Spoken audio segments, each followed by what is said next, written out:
comme prévu, nous voici dans un cours de broderie qui vient d'ouvrir à Saint-Brieuc, sous la houlette de l'école de broderie d'art de Pascal Jaouen. Alors avec moi, Éric Le Goff, et ce n'est pas Pascal Jaouen, donc le fondateur de l'école. Vous êtes un des enseignants dans cette école et Pascal Jaouen vous a confié l'association de Saint-Brieuc et de Paimpol. Oui, voilà, donc il m'a demandé d'ouvrir à Saint-Brieuc aujourd'hui et Paimpol le mois dernier. Et donc, qu'est-ce qu'on apprend ici?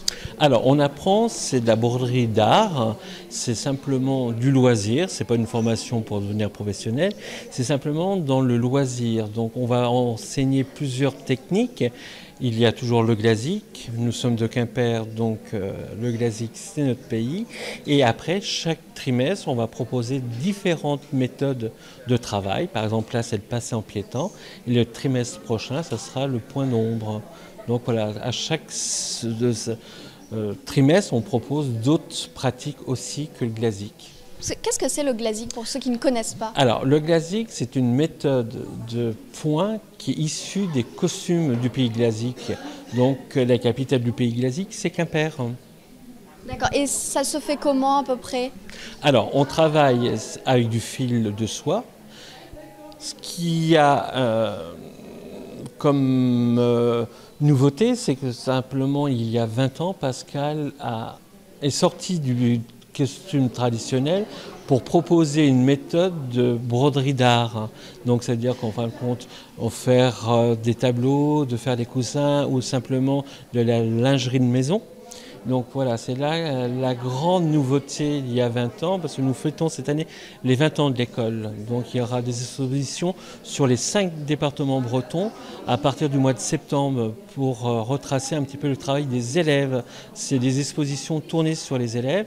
Et à Quimper, il y a une grande exposition autour du travail de Pascal. Et est-ce qu'il y a un véritable engouement pour ces cours? Oui, depuis quelques années, en fin de compte, la méthode du glazik est revenue au goût du jour, mais aussi d'autres pratiques, le point bigoudin, ou simplement le travail aussi avec le crochet de Lunéville. Oui, les loisirs créatifs sont vraiment en vogue à ce moment. Et donc, l'école comprend 2500 élèves répartis sur les 5 départements, plus Noirmoutier que nous avons ouvert le mois dernier, et Paris, où Pascal enseigne. Et donc si on revient un peu sur notre cours aujourd'hui, combien vous avez de personnes? Est-ce qu'il reste des places? Est-ce que c'est gratuit? Un peu les modalités. Alors, il y a 17 inscrits pour cette ouverture. Je vais accueillir jusqu'à 20 personnes, donc il reste des places. Et en fin de compte, on fonctionne au trimestre. Donc pour 150 € le trimestre, il y a le cours, le matériel et les fournitures.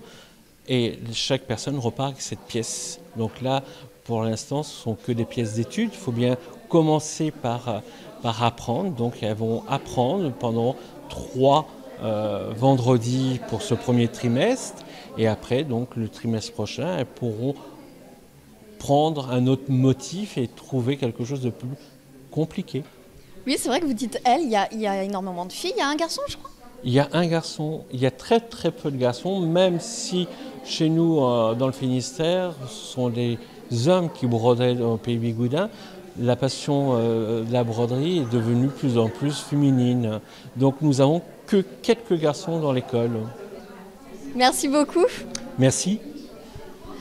C'est la fin de ce journal. Merci de l'avoir suivi. Retrouvez lundi Clément Godard à la présentation de ce journal. Bonne soirée.